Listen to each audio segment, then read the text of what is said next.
Why should you never chase your specific person? Because every time you chase something that apparently is outside of yourself, you deny your power as source. Chasing implies that you are here and the thing that you desire is out there, out of your reach. It's separate from you. So chasing something mentally and also in the 3D keeps you in the state of you not realizing that you are the operant power of your reality.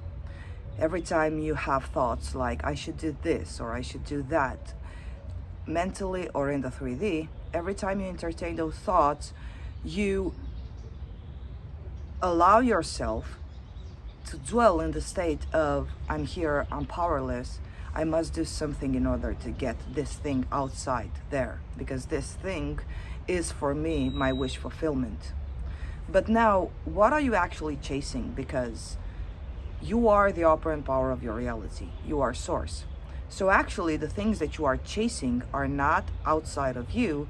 They were within you all the time. So if you manifested unconsciously the breakup from your specific person, take a look back, analyze it, and understand and accept, because it's most part of accepting that you are the operant power and that people outside of you don't have the free will to do things on purpose. So when you manifest the breakup, understand that that person didn't go anywhere. They're still part of my reality. And every time you think about chasing something, you're actually acting as a dog that is trying to chase its own tail. Can a dog catch its own tail? Is a dog aware that its tail is attached to it, that is just an extension of its body?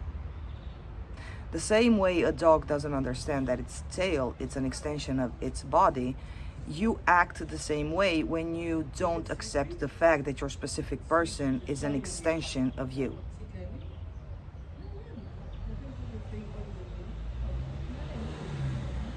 You keep playing yourself small. Now let me give you another example. Let's just assume for a second that you're the king of your empire, you're the queen of your entire of your entire kingdom. Okay, do you think that a king might have the mindset of chasing or pursuing or begging for its peasants, for its servants approval, or for its servants love? No, these things are by default theirs. A king doesn't do that because a king knows that it's a king. A queen doesn't do that because a queen knows that it's queen of her entire kingdom. So that's how I want you to react in your 3D. That's what I want your attitude to be, because you are indeed God.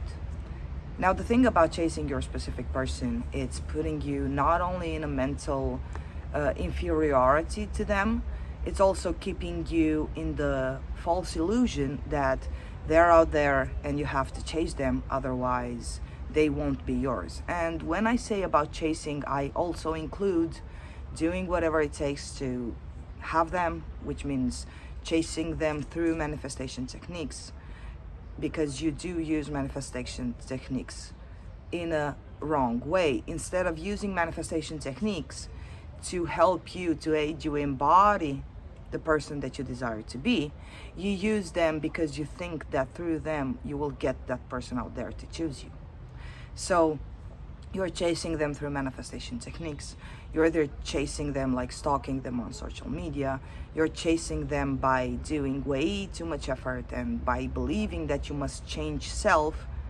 And when I say you change self, I don't mean you change your habits, you change your looks, you change your clothing. No, you change who you are from within. Because if you're doing all these things on the outside, if you're changing your clothes, if you're changing who you are as a person, you admit that the way you are already, it's not lovable. You admit that you're not loved. And you change those things in order to people please your own illusion. You believe that I must change my habits, I must quit smoking in order for my specific person to accept me, because my specific person doesn't accept me smoking. This way you keep yourself in a mental trap, in the trap that They decide there's something wrong with me, I'm unlovable because I smoke, therefore I must change this for me so that I can receive their love, I can receive their acceptance, I can receive their approval. But changing self was never about changing your habits, changing your clothing style or anything. Changing yourself was, I don't care, I smoke and they will love me regardless because I'm lovable. Whether I smoke or not, this is not something that should decide whether they will accept or love me if I smoke or not. And here I caught myself because I did use the word, they accept me. What are you waiting for? Who is accepting you? No one is accepting you because you are not to be accepted. You know why? Because you accept them. It was never a matter of they accept you or they choose you or they validate you. By default, you are chosen, validated, accepted. The question was, do I accept this scenario? Do I accept to play this role over and over again? Do I accept to sell myself little? Do I accept to view myself as someone that is unloved, unchosen, unprioritized, or doesn't get anything right in their life, or I mess up things, or I don't know, whatever you think about yourself, that it's not so favorable?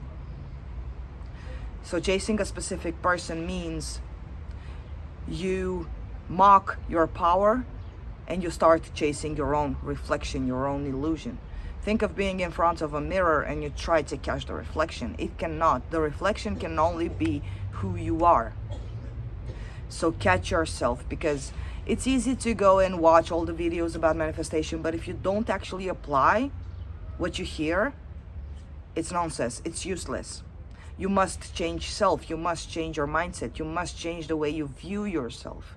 You must view yourself unconditionally loved, which means there are no conditions of you being loved. Okay? By default, you are unconditional love because you're God, your source. And God is always unconditional love. So it's not about getting things on the outside.